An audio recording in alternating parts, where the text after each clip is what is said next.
Storytelling is a big part of how we implement cosmic education. We're telling stories all the time in the classroom. So there are some things we need to take into consideration before we tell any stories, and some things particular to the great stories that we need to think about. So first, let's talk about those great stories. They're meant to inspire the children with the grandeur and mystery of things in the universe. So we tell them like a fairy tale almost, because that really appeals to children's imagination. They have a lot of metaphors or other interesting things that are going to inspire the children. When we prepare to tell a great story, we need to be sure that we are in the right mood. We need to be ready to engage them. We need to be inspired and excited. We have to be, impressed with the magic of the universe.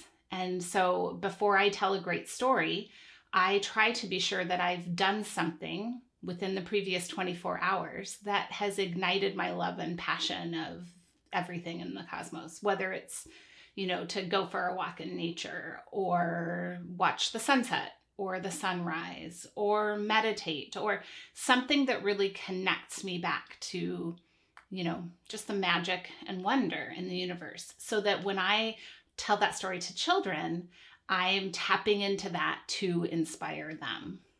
Whenever we tell stories to children, great stories especially, but all stories, they need to be told, not read.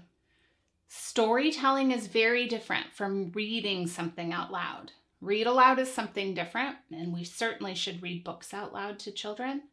But storytelling is, we're building a relationship with our listeners. We shift the story in response to the audience in front of us. And we can't do that if we've got a piece of paper up here, and that's mediating the whole experience. So we have to work to tell these stories. We have to practice them and make them our own. They don't have to be told the exact same way every single time. I still tell the story differently every time I tell a great story because I'm telling it and I'm responding to my audience. And, if you leave something out, well, it's just another story you can tell another day. So we want to tell these stories so that we're building a connection and relationship with the children while we tell them. The great stories should be given within the first 6 weeks of school.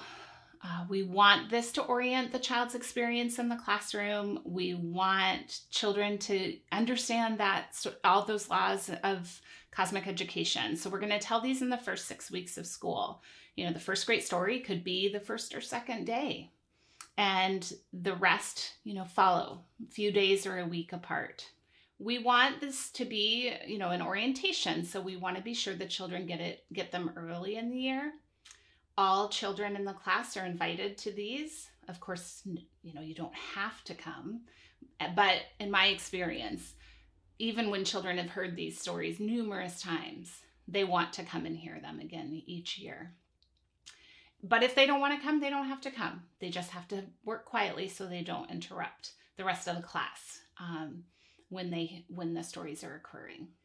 We have to remember whenever we're telling a story, whether a great story or our own story or a different story that we have to remember the purpose of the story. And generally, it's to provide some basic information about some things like the laws of the universe or the special gifts humans possess or whatever. And we have to be sure that we're accomplishing that purpose and inspiring the children. Storytelling's not to check off a ton of information that we're depositing into their brains. It's to inspire and offer some little ideas, some little keys to the children that they could go and explore further. So that's an important thing, because sometimes when we love a topic, we just want to talk about it forever. That's not so inspiring for children. So we have to remember that our job is to just launch some excitement, not to make sure that they're getting any, sort of particular knowledge. Some of these stories that we tell contain charts and demonstrations, the timelines, and some stories do not.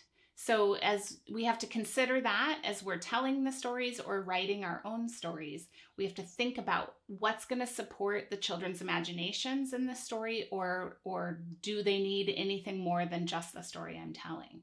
So those are all different techniques that we use within Cosmic Education with the goal of really inspiring the imagination to want to learn more.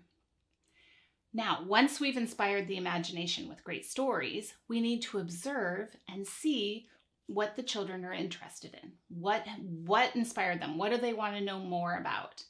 And we respond to that with what we call some key lessons. And that key lesson might be another story that we write or that we have.